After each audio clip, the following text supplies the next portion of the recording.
Welcome to the video world of Wheatland Productions.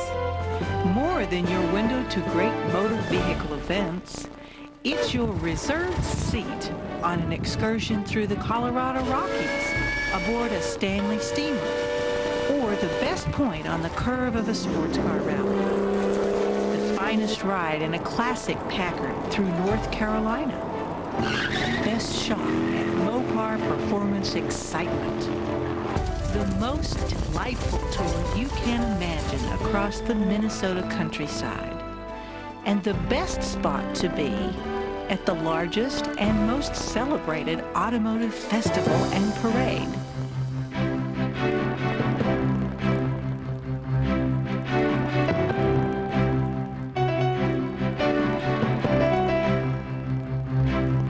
In a moment, you're going to see a high-quality feature presentation reflecting months of research, scripting, creative composition, careful music selection, cover design, taping with broadcast-level equipment, editing in a state-of-the-art facility, and duplication on premium-grade VHS cassettes, 100% made in the USA.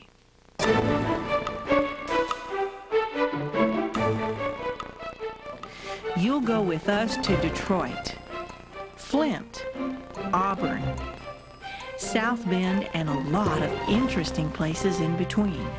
We'll take you into the archives to meet noted historians and to talk with award-winning authors, out on the street with famous sportscasters, and back to school to get an automotive restoration degree. And you thought welding was just for guys. See you in class. And along the way, there are scores of fascinating hobbyists and restoration experts.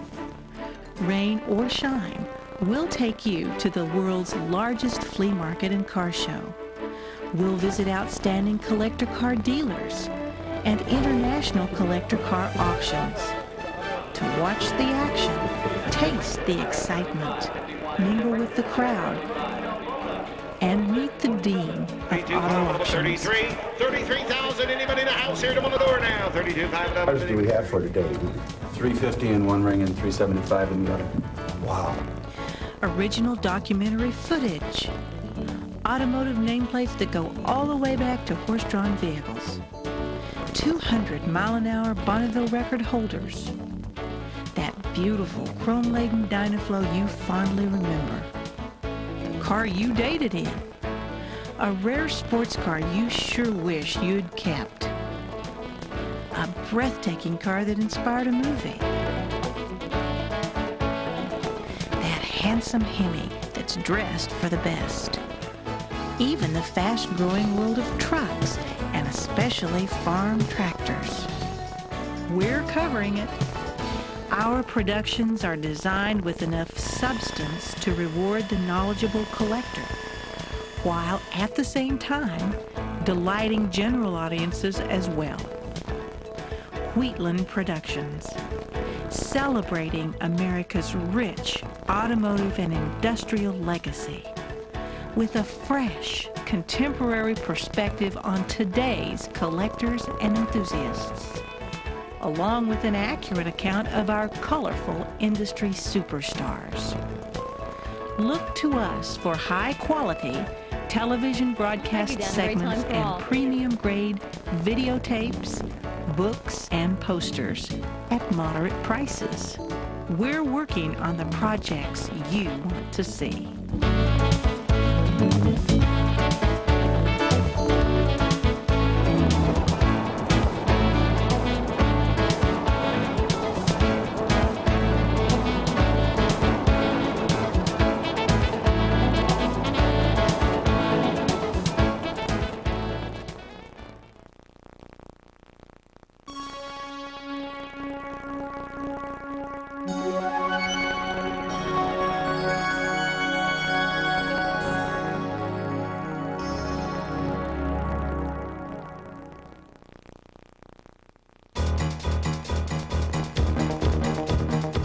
Every year, there are thousands of motorsport rallies, performance events, vintage car tours, national meets.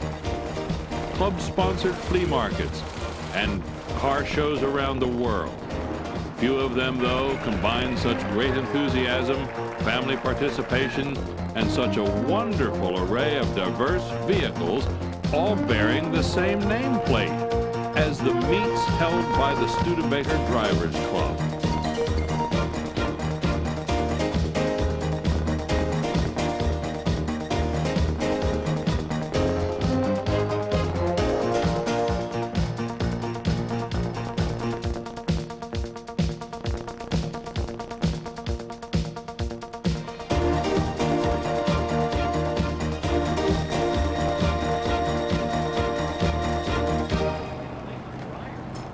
To commemorate its 30th year of international meets, the Studebaker Drivers Club gathered in Bloomington, Minnesota for nearly a week of wonderful tours, interesting seminars, informative technical sessions, a history-making guest appearance, great food and lots of entertainment, a huge benefit auction, a parts, literature, and pocket watch flea market, Just absolutely superior watch and everything. an impressive memorabilia room, a concours show and judging event, and as expected, plenty of Studebaker camaraderie.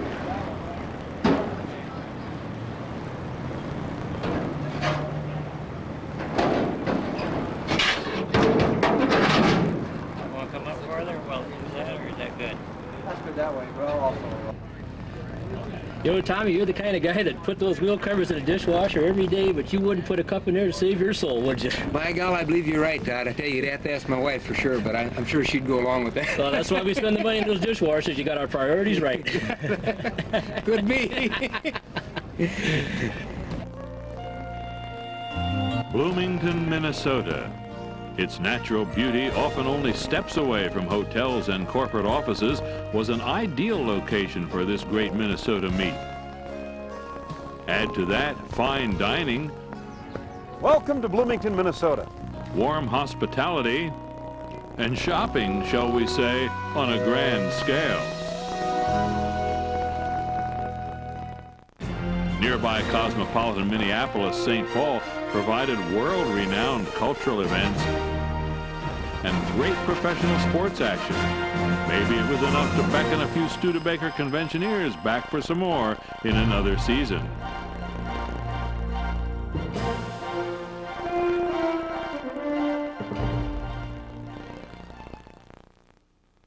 "65 vendors and over 1,800 Studebaker enthusiasts from 42 states and 6 countries came to this international meet.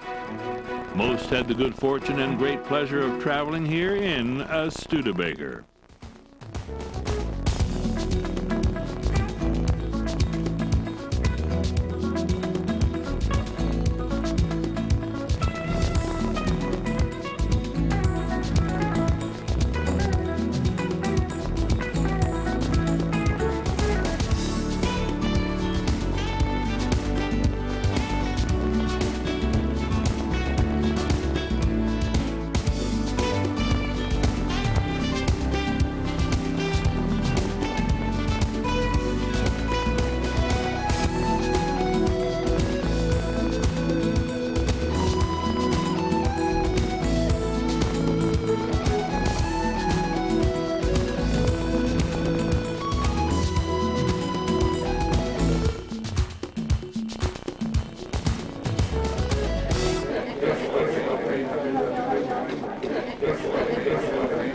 They brought a Salt Flats record holder. They brought recognized classics, powerful trucks, compact trucks, sports cars with class, specialty and commercial cars and trucks, original children's vehicles, lovely family sedans, grand touring coupes, familiar favorites, and elegant horse-drawn vehicles, Studebakers of all kinds.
My name is Gay Wittenberg. I'm from San Francisco, California.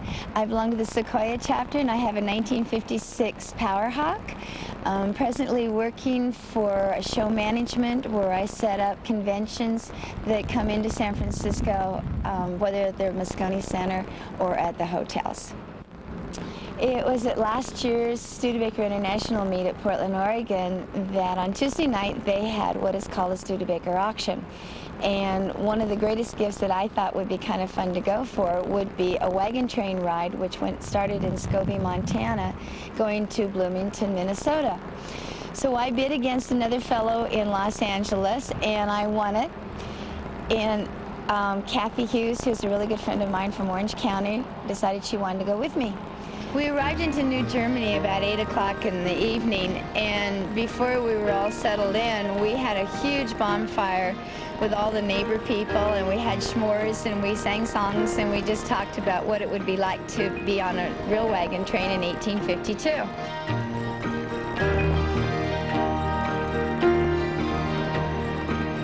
It was quite an experience climbing into a sheep wagon. It didn't have the amenities of a Hilton. We had to learn how to get our feet positioned into the wagon spokes and then swing our legs up. And it was a canvas cover sheep wagon with hard floors, and we pulled out our sleeping bags. Now, there were no lights and no campfire, so we were kind of doing all this in the dark. But we managed to fight off the mosquitoes, and it was an absolutely gorgeous evening out, just pitch black, and off to Sleepy Land we went. Captain Halverson, who is our wagon team master, decided he better teach this city girl how to harness a horse. So, on my Molly mules, I threw the blankets on, put the harnesses on, got myself going, threw myself in the wagon, and down the road we went. Easy, boys, easy. Okay, everybody ready? Head them up, move them up. Easy, Mark. Okay, Jay. Now we've gone about 10 miles. It's time you learn how to drive these big boys. Oh, easy now. Easy. Now you have to have one hand in each line. Keep it firm. Okay.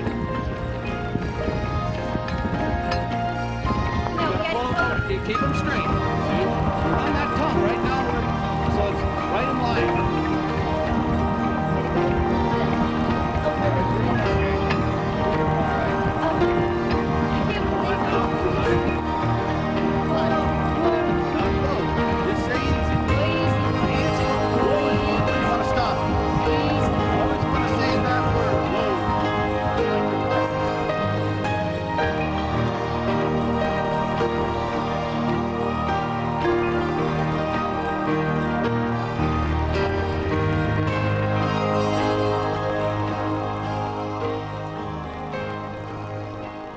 This running gear, Studebaker running gear, was made in 1852 in South Bend, Indiana, and it's never been restored. And I purchased it north of Dickinson, North Dakota, by a little town called Holiday. But before it came to Holiday, North Dakota, it had been in the Red River Valley in a little town of Alice. And when these people homesteaded, they had taken this Studebaker running gear from Alice, North Dakota to Holiday in 1910. And the man that I bought it from was over 70 years old and had been in the family long before him. You'll notice here on the iron that it's flared out. This is where the blacksmith had hammered it together. So that shows that it's never been repaired. The whole running gear is original. The wheels have never been shrunk. They've never been, all the painting on here, it looks old, it is old. It's over 100, well, it was built in 1852. Kathy, a couple days ago, I was explaining to Gay about the design of this Studebaker. This is a special Studebaker feature. This cut and the wood box only goes from here on up. This here, a lot of people wondering, what's this hide doing here? Some people's mentioned it to be a bear hide, but it's a cowhide, and it's a possum belly. 100 to 150 years ago, the children and the women, like you and your long, beautiful dress, they didn't ride in the wagon. They walked alongside the wagon. They were picking up buffalo chips as they went through states like North Dakota and Kansas where there was no wood. And at the end of the day, they had burned these buffalo chips so they could have a warm meal. We started the Studebaker wagon train just north of Whiskey Buttes. That's where my grandparents ended their wagon train in 1927. And that's where we started our international Studebaker wagon train at my cousin Myron's. We went on to Scobie and had a dance and a steak fry, and then on to Flaxville, and then into Redstone, in the same towns that my grandpa and his sons, which my dad was one of them at 9 years old. At Redstone, I learned about a Studebaker harness that was for sale. Well, I took onto that harness like flies take to honey, and that's what we used on the way to Minneapolis. We went about 100 miles across Montana, same trail that my grandparents had taken, and then into North Dakota, where we stopped where my grandpa and grandma had homesteaded in '05. So we went about 650 miles across North Dakota and about 200 and some miles across Minnesota. And it's unbelievable how wonderful people can be to you.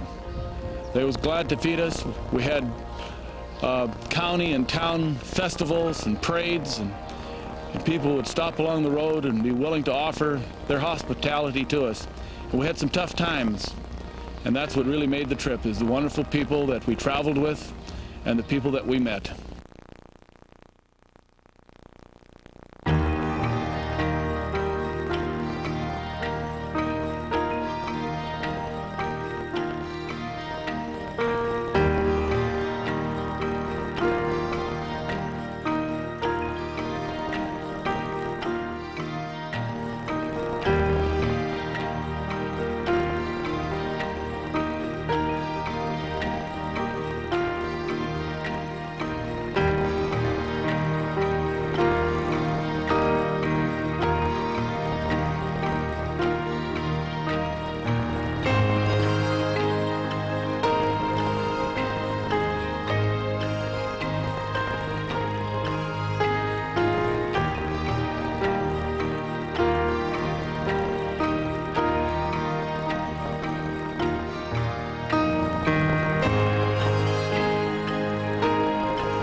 The power for the Studebaker wagon train, 2 Molly mules, dirty and muddy, and 2 painted Clydesdales named Rock and Roll.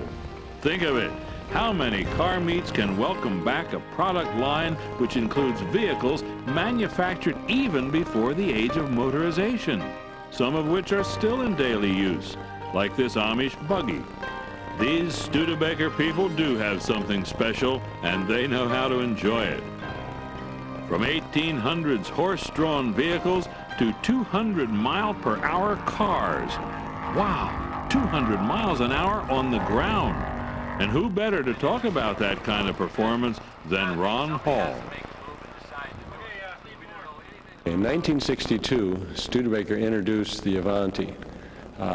It's a popular model today. It was built for 25 years uninterrupted, and to bring it to the public's attention, they set a number of records at the Bonneville Salt Flats.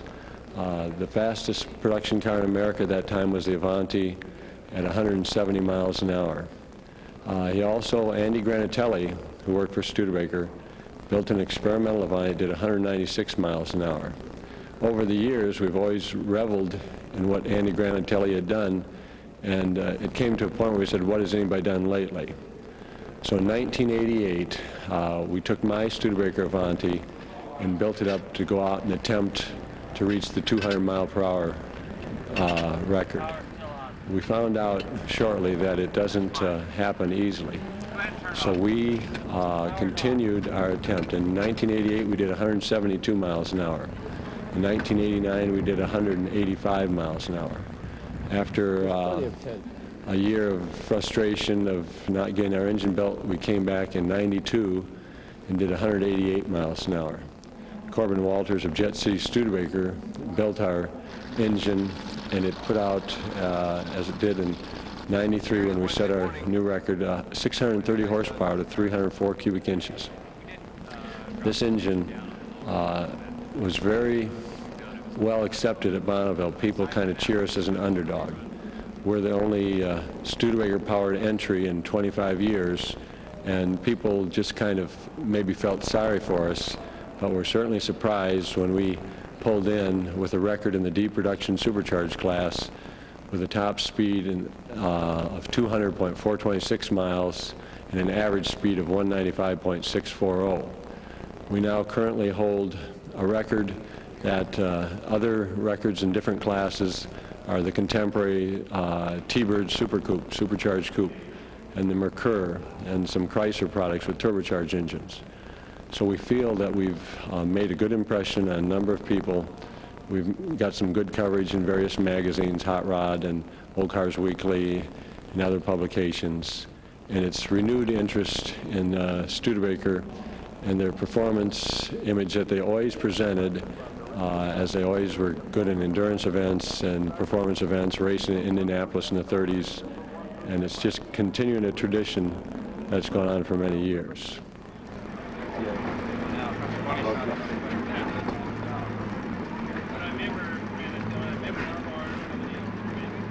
About as tight as I'm going to get. Okay. All right, you got your fire bottles armed? You got it. You got the parachute armed? You got it.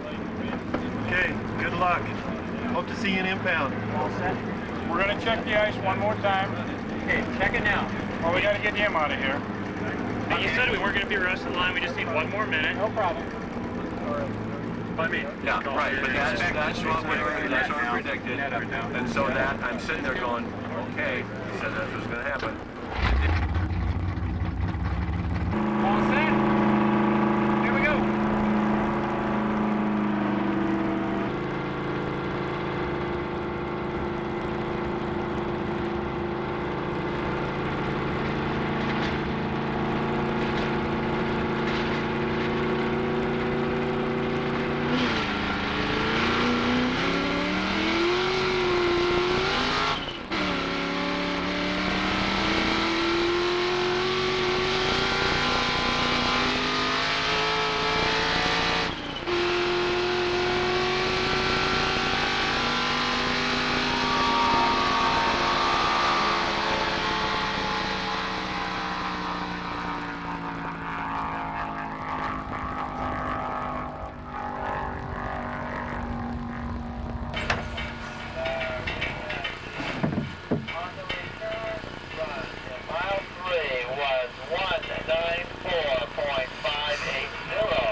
Unbelievable. Unbelievable. The 30th International Studebaker Drivers Club meet was officially kicked off as part of a huge public gathering at Bloomington's Met Center. Highlighting the celebration was an overnight stopover for Interstate Batteries Great American Race, complete with traditional great race pageantry and excitement. And there was special recognition for none other than an alumni Studebaker Great Race team. It was all heralded by the United States Navy Ceremonial Band. Hello from everybody at the Great American Race. We miss you, Mr. George Reitenauer out of, well, down close to South Bend, Indiana. In a beautiful Studebaker car. That's one of the best looking cars ever to run the race. That neat looking car, look at the back of that car. Great looking machine. George got his own old stickers on the car.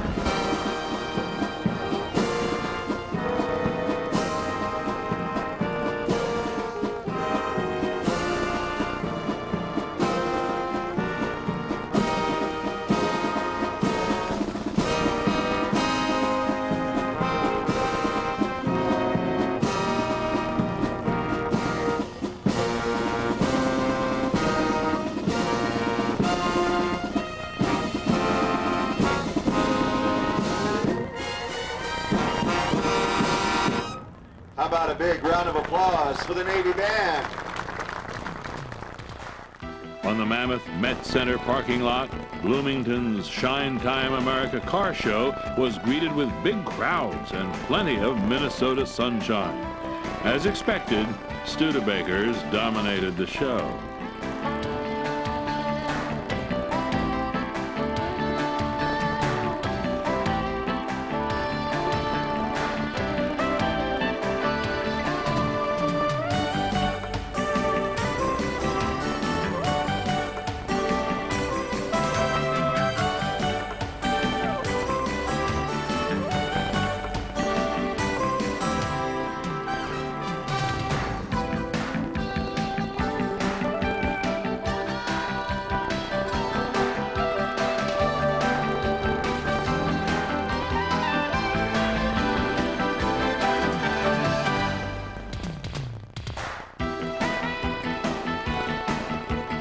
Only steps away, the 4.2 million square foot Mall of America, covering 18 square blocks with over 400 purveyors of merchandise, food, and entertainment.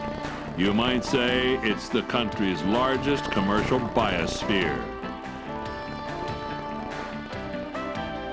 And the headquarters hotel, Bloomington's Radisson South, surrounded by hundreds of beautiful Studebakers.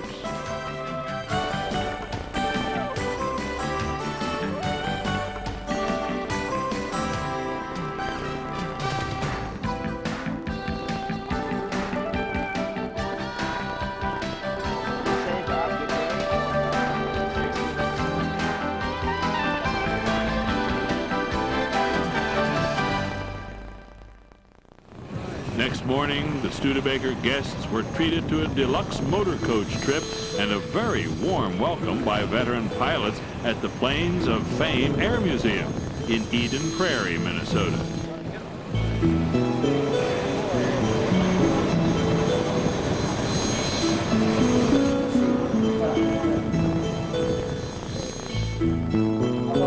These pilots had no trouble keeping the attention of their Studebaker guests. Celebrating America's exciting aviation history, this totally operative collection of aircraft is highlighted by the dramatic murals of artist Stan Stokes. Outside, a 1953 Starlight Coupe is parked alongside a mighty Boeing B-17, a flying fortress. The relationship is more than just photogenic. The two inside engines of the Boeing were built by Studebaker.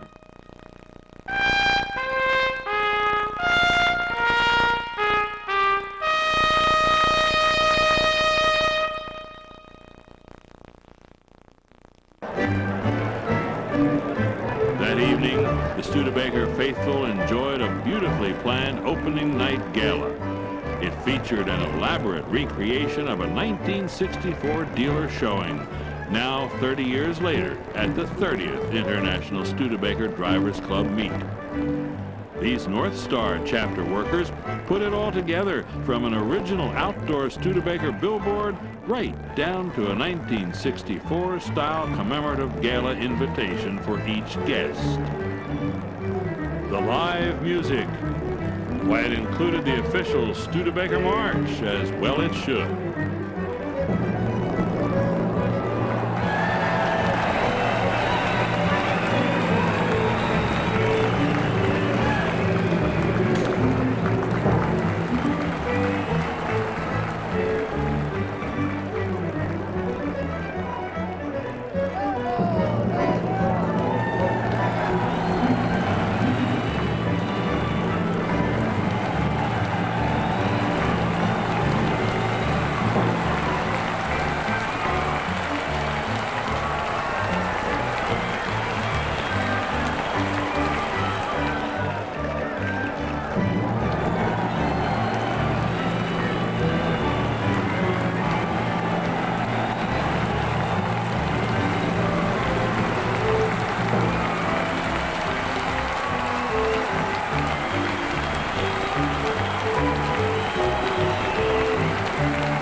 But for everyone, this festive night was made a once-in-a-lifetime experience with the presence of famed Studebaker designer and stylist Brooks Stevens.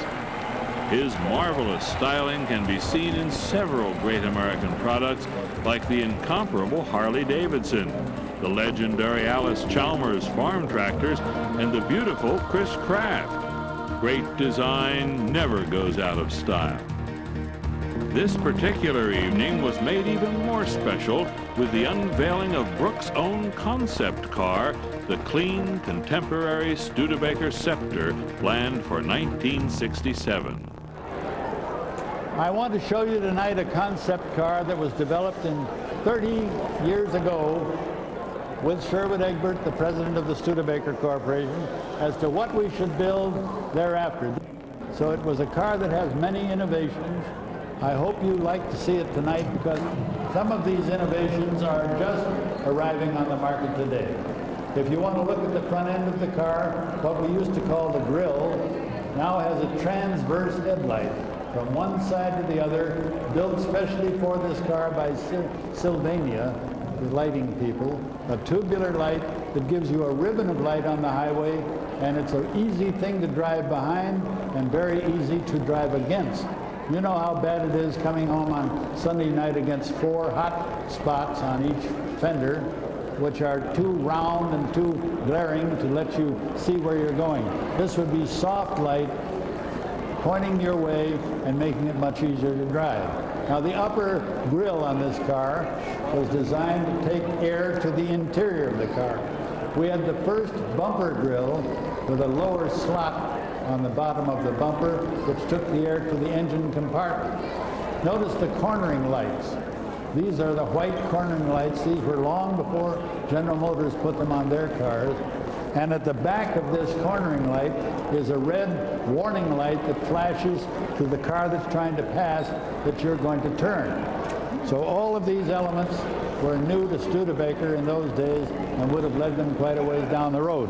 And notice for the first time, curved glass in an automobile in the side window. These are curved glass windows for the very first time in America. Notice also the quarter panels are in Polaroid glass, which means that you turn yourself in the driver's seat and look out of them for parking or backing up, but the public can't look in, therefore we had a modesty panel for the people in the back seat. If you look closer at the car, you'll see innovations in the instrument panel. The T-shaped speedometer, which lifts, rises up out of the dash, can be turned horizontally in the dashboard to adjust for the individual driver's needs, then change for another driver. If you notice the upholstery in here, you'll see seats with air-conditioned backs, meaning that we cool the back of your back where the perspiration problems are the great. Also, ribbon-pleated chrome vinyl pleating is used in the seats for the first time in any automobile.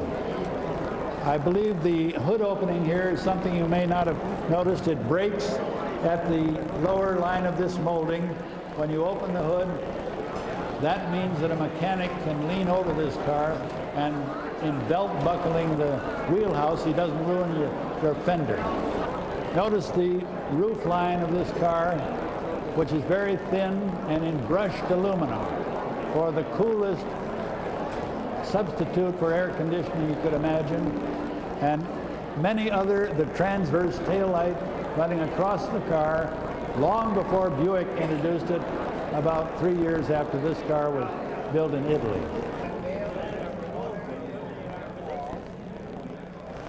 Ladies and gentlemen of Studebaker Dominion, I wish we'd had this many in 1961. We might still be here as a motor car company. I've never seen such devotion in my life, and I can appreciate it because in my overall efforts as an industrial designer, I've worked for 46 automobile companies and have designed perhaps that many models for about 6 firms throughout the country, even one in Germany named Volkswagen. So we've had a lot of experience in this field, but none of it was as much fun as the Studebaker Corporation. This came about through my meeting Sherwood Egbert for the first time when he came out of the Air Force to work as executive vice president of McCulloch Motors in Los Angeles, California. He was the new man to really manage affairs for Robert Paxton McCulloch, who was incidentally the heir to the traction fortune out of St. Louis, and where he inherited about $50 million when he was about 38 years old, which gave him a rather comfortable bank balance with which to start McCulloch Motors. It is now the largest chainsaw manufacturer in the United States and other parts of the world, but he went on to be more ambitious than that and decided at one point he retained our firm to design his plant in LA, which is right across the street from the Los Angeles airport.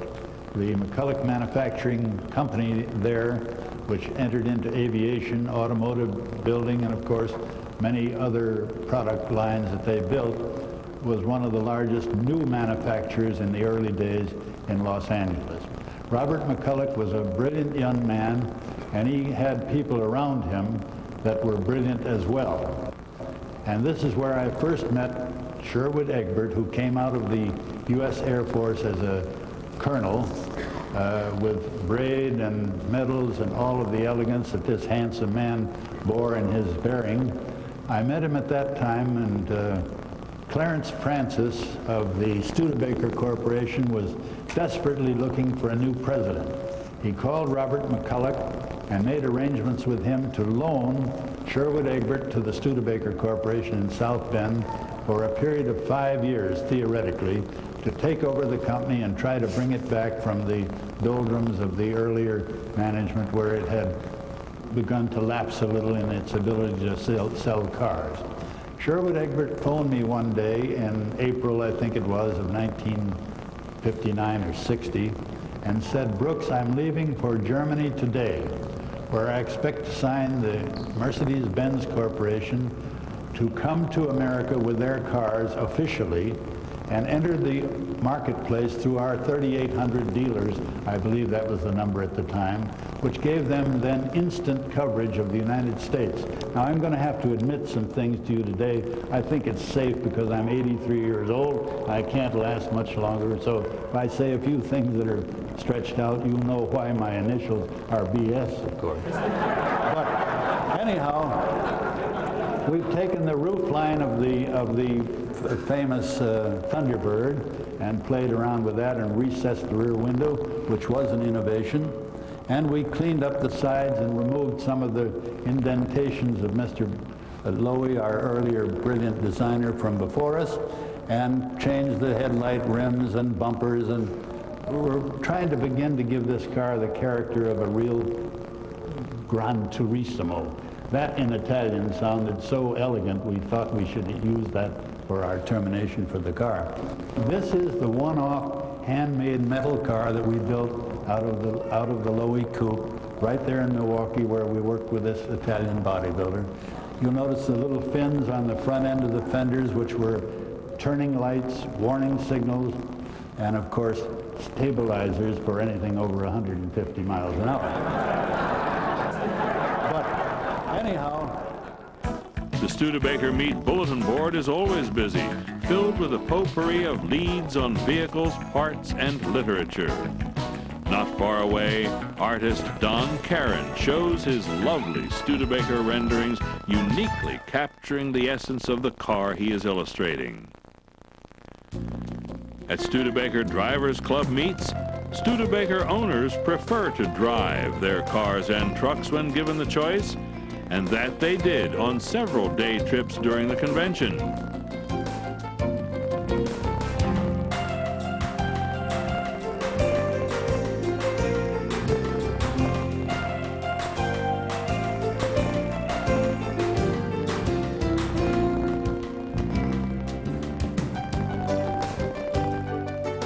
First stop today, a delightful luncheon at Park Tavern on the Lake in Excelsior, Minnesota.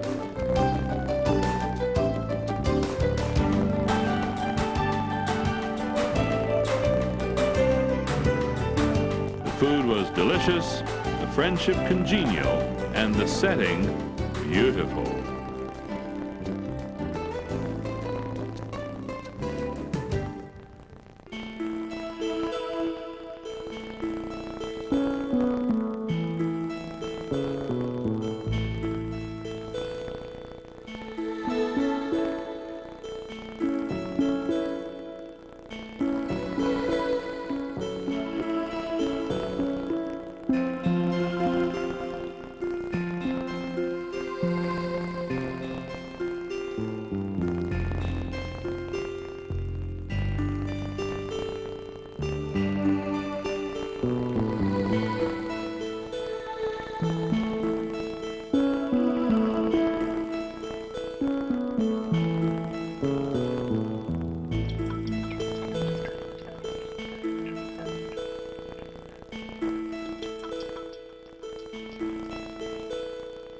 Next stop, Hooked on Classics in Watertown, Minnesota, where the Studebaker drivers and passengers saw a large inventory of investment automobiles of all types, even project cars for sale.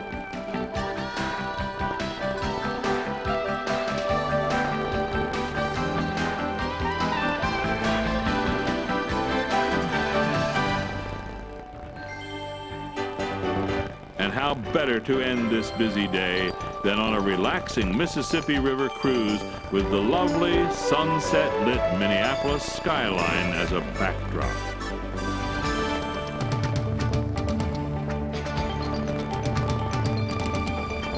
So what is there to do at Studebaker Meats for younger family members? Or maybe a swim in the hotel pool. For the youngest, there's none other than Camp Studebaker.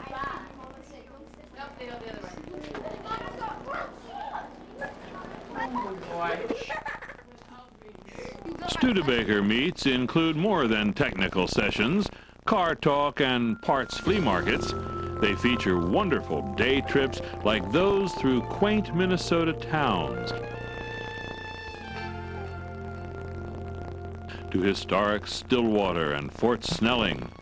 It was once the last United States outpost in the northern wilderness. Want a taste of frontier life in the 1820s? You'll find it here at this beautifully restored site operated by the fine people of the Minnesota Historical Society. The Studebaker guests also spent a very enjoyable evening at the renowned Old Log Theater. It's been in continuous operation since 1940, serving up great food and delighting theater audiences season after season.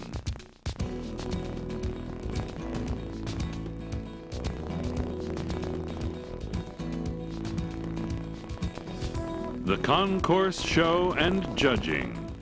For many, it's the highlight of these meets. Here on the parking lot is a marvelous array of wonderful Studebaker vehicles. Preserved, restored, polished, tuned, and each ready for its day in the sun. It's a feast for the eyes, a rush of the senses, a sea of sparkling chrome, graceful, sleek, bold and beautiful shapes powered by strong engines. Over a century of rich vehicle tradition, all in one place, all bearing the famous name of a proud American independent. Little wonder these cars and trucks win the passions of every new generation all over again. Ah, the love affair is far from over. In fact, it just keeps getting stronger.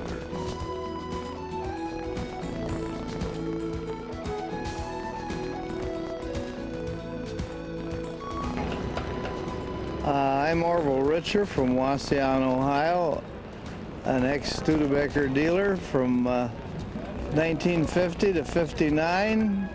Sold a lot of Studebakers, had a nice run on them. It was our demo, and we sold it to a guy by the name of Ford and repurchased it and redid the car, and here it is. We took a DeSoto on trade on this Golden Hawk and finally tracked it back down and bought it back, redid the car, and in 1988, and been driving it ever since.